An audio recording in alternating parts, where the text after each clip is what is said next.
Hola hermanos, hola hermanas. Quiero hacerles llegar hoy esta última entrega de la segunda parte del segundo movimiento de la vida espiritual, que es de la hostilidad a la hospitalidad. Y la hospitalidad, habíamos dicho en nuestra última entrega, pide la pobreza. Habíamos hablado de la pobreza de mente y la pobreza de corazón. Y tal vez podamos empezar a entender y a reflexionar lo que significa la importancia de una educación, de una formación para la hospitalidad.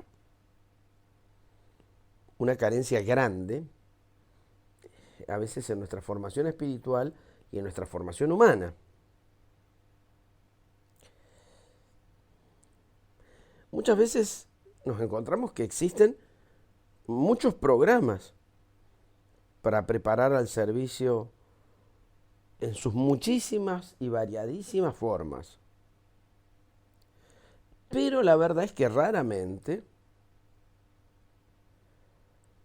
estos programas suelen ser considerados como una formación, una educación a la pobreza, a una pobreza voluntaria.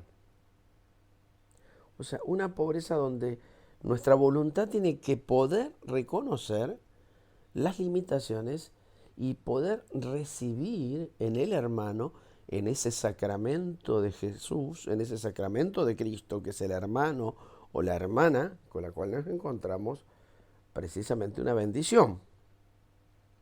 Muchas veces queremos hacernos con el oficio, queremos aprender a hacer las cosas, queremos tener las técnicas, la receta, por decirlo así, de cómo hacerlo.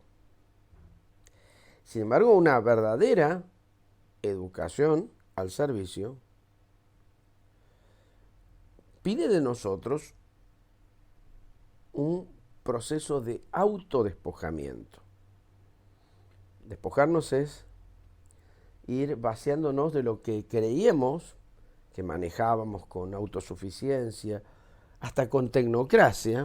A veces somos tecnócratas espirituales, otra vez podemos ser tecnócratas de técnicas y manejos de grupos, pero despojarnos de todo eso y reconocer nuestras limitaciones y la limitación de lo que sabemos hacer, de lo que podemos hacer, nos da una libertad interior. Pero este proceso de despojarnos de nuestras autosuficiencias es difícil y a menudo es muy doloroso.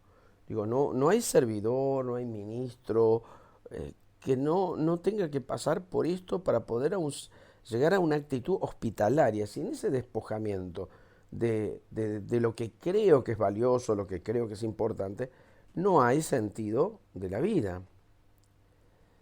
Y el problema principal del servicio es el de ser camino, sin ser obstáculo.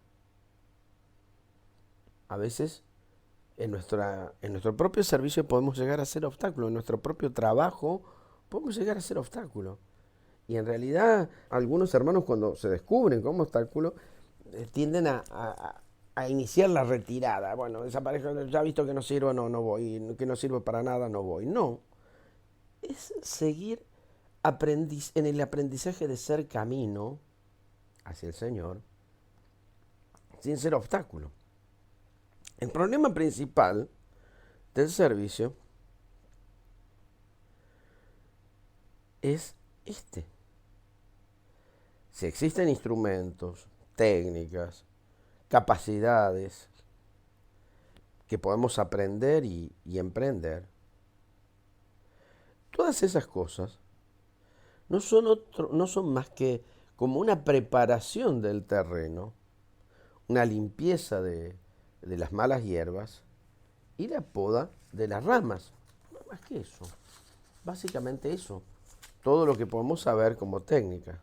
Es decir, ser capaces, con esas capacidades que tenemos, de ir ayudando a la eliminación de todo lo que pueda obstaculizar el crecimiento y el desarrollo. Cuando hablamos, cuando reflexionamos, cuando queremos tomar para nosotros lo que es una educación al servicio, es ni más ni menos que no es una vocación para enriquecernos con fama, buen nombre, capacidades, amor propio, sino un aprendizaje a vaciarnos. Vaciarnos, ¿qué significa? Por un lado, primero, no conquistar a Dios, no intentar dominar a Dios, sino más bien rendirnos en todos los aspectos, servicios, actividades de la vida a su poder salvador. Esto solo es aceptable con un gran esfuerzo, con un gran trabajo, porque en un mundo en el que vivimos, que habla de la importancia del poder y de la autoridad, y que estamos en permanentes luchas en todos los ámbitos, desde los familiares, laborales, comunitarios, por el poder, parece una locura renunciar a esta actitud. Y sin embargo, importa que en este mundo, en esta situación, en esta realidad que vivimos, alguna voz esté gritando que si hay algo de lo cual gloriarse, si hay algo de lo cual yo puedo gloriarme, es únicamente de mi fragilidad, como dice Pablo. Porque cuando soy débil, soy fuerte. Muchas veces pensamos en la realización de nosotros mismos. ¿Y qué es la realización de nosotros mismos? Consiste en aprender a vaciarnos. En eso que podríamos llamar la utilidad de convertirnos en inútiles. Pero no porque no tengamos capacidades, sino porque a veces podemos renunciar a querer controlarlo todo. Poder perder todo el poder.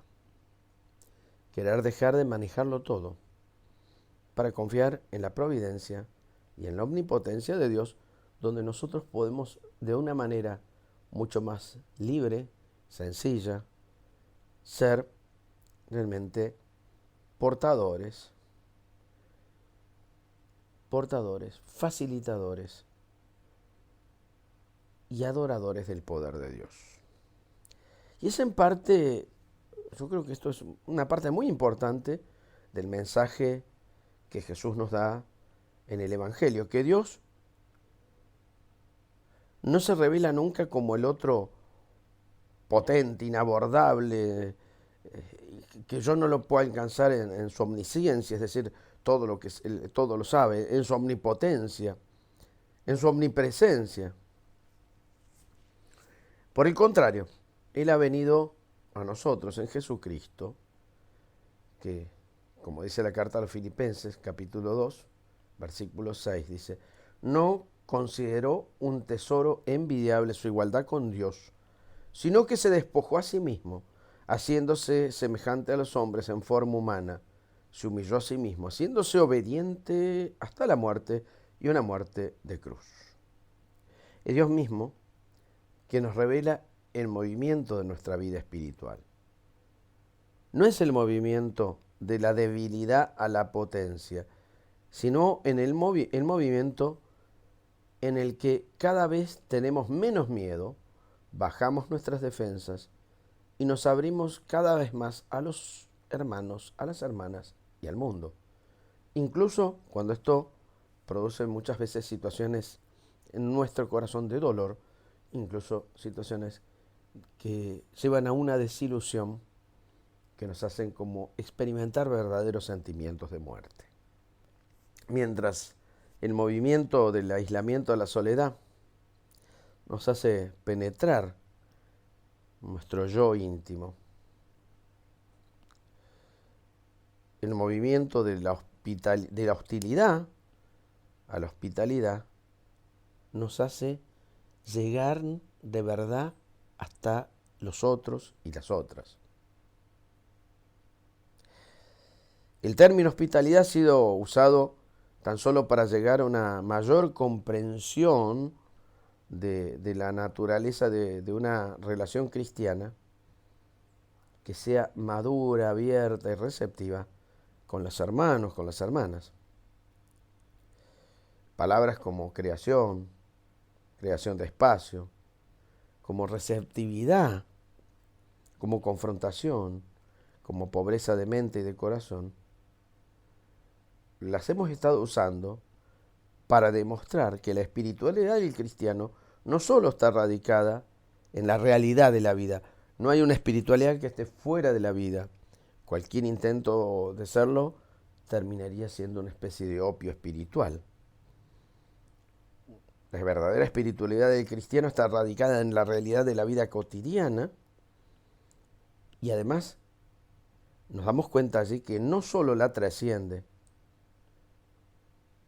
va mucho más allá, sino que descubrimos lo que es confiar en cómo todo puede y se transforma en el don de Dios.